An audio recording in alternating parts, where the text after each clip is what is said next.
في زمن كانت الكوره بتتلعب فيه باسلوب صارم، مراكز ثابته. ظهرت ثوره وغيرت مسار الكوره، فضلت مستمره لحد دلوقتي. كانت بدايتها في هولندا عن طريق جيل ما بيعترفش بالحدود جوه الملعب، جيل بيلعب كتله واحده بعقل واحد وروح واحد، وهي دي الكوره الشامله.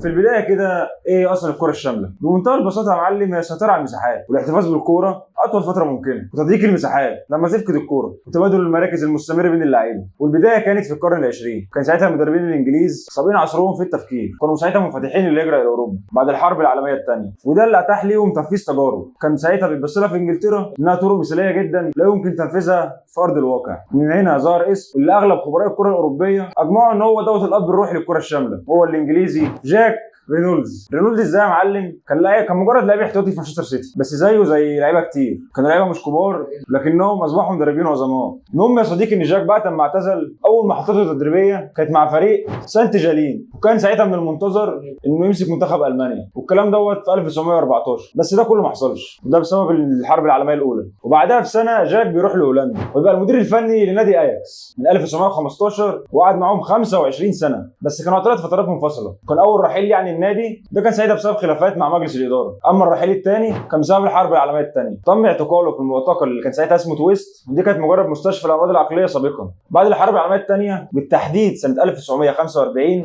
رجع جاك للفتره الثالثه مع نادي اياكس، واللي فيها حط النظام والاساس لناشئين نادي اياكس عشان يبقى جميع الفئات العمريه للنادي بتلعب بنفس فلسفه الفريق الاول. في مقابله سنه 1946 لجاك، وساعتها بيقول ان الهجوم من وجهه نظره هو افضل طريقه للدفاع. لكن بس ملحوظه صغيره كده يا معلم، ان من ضمن مجموعه اللاعبين اللي كانوا تحت قياده جاك وقتها في اياكس، وقتها كان الهولندي رينوز ميتشلز، وافتكر الاسم ده كويس. الاساس والنظام اللي حطه جاك على الفريق بجميع مراحله وفئاته العمريه اتطبقت بيه. كان ساعتها اللي ماسك الفريق مدرب اسمه باكنجهام، والكلام دوت سنه 1964. والفتره ديت الفريق وقتها كان بيمر باصعب مراحله والصراع في مناطق الهجوم، واللي بسببها تمت اقالته من تدريب النادي، وعشان يحل محله ابن النادي رينوز ميتشلز اللي درس في الاكاديميه الرياضيه بامستردام بعد اعتزاله في 1958، عشان في نص موسم ميتشلز يقدر ساعتها يحافظ على بقاء اياكس في الدوري في موسمه الاول، والموسم الثاني قدر يكسب الدوري. وقال عن الفتره ديت ان في البدايه مفيش فكره محدده عن الاهداف، وكانت المهمه الاساسيه هي النجاه من الهجوم. وقال عشان اعمل كده كان لازم اهم حاجه اغير روح الفريق، وده اهم ان انا اغير الفريق من الناحيه التكتيكيه. ساعتها اياكس كان اسلوب لعبه المعتاد 4-2-4، وزي ما كان الفريق عنده قوه جباره في الهجوم بقياده يوهان كرويف، وده اللي خلى اياكس يكسب نتائج كبيره زي الفوز ب4 دوري متتالي، وده حصل بالفتره بين 1966 ل 1970. ولكن برضه في نفس الوقت كانت في خسائر بنتائج كبيره. ساعتها ادرك ميتشلز ان اللعب 4 في الهجوم بيصعب من عمليه استرجاع الكوره، وده اللي خلى ميتشلز يغير الخطه من 4-2-4 ل 4-3-3. ده اللي خلى تبادل المراكز بيتم بسهوله وتلقائيه بين اللعيبه، والتحرك في جميع انحاء الملعب، وعدم التأييد بمراكز، والضغط في مناطق الخصم على المدافعين عشان يرتكبوا اخطاء. وده اللي بيخلي الفريق اللي قدامك يلعب كوره طويله عشوائيه. والكره الشامله يا صديقي ما وقفتش لحد هنا، بالعكس دي استمرت لحد فتره برشلونه مع يوهان كرويف وهو مدرب البارسا. وعمل ساعتها حاجه اول مره تحصل في الكوره، دخل حارس المرمى يتدرب مع لاعب خط الوسط، وان حارس المرمى هو اول لاعب بيبدا الهجمه ويكون قادر على لعب الكوره بالرجلين، وهو اول مدرب يحقق دوري الابطال لبرشلونه بالدريم تيم.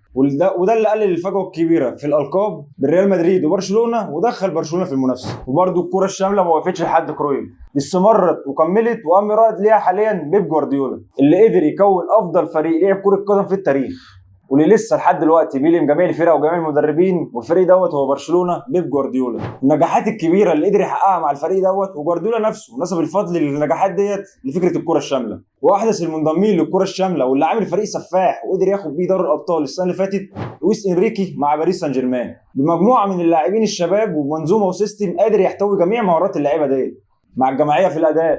منظومه لا تقهر من الضغط وسيطره على الكره وتبادل المراكز، ده كله بيحصل بسلاسه مع الحفاظ على هيكل الفريق. منظومه شامله متكامله حققت الثلاثيه لباريس سان جيرمان لاول مره في تاريخه.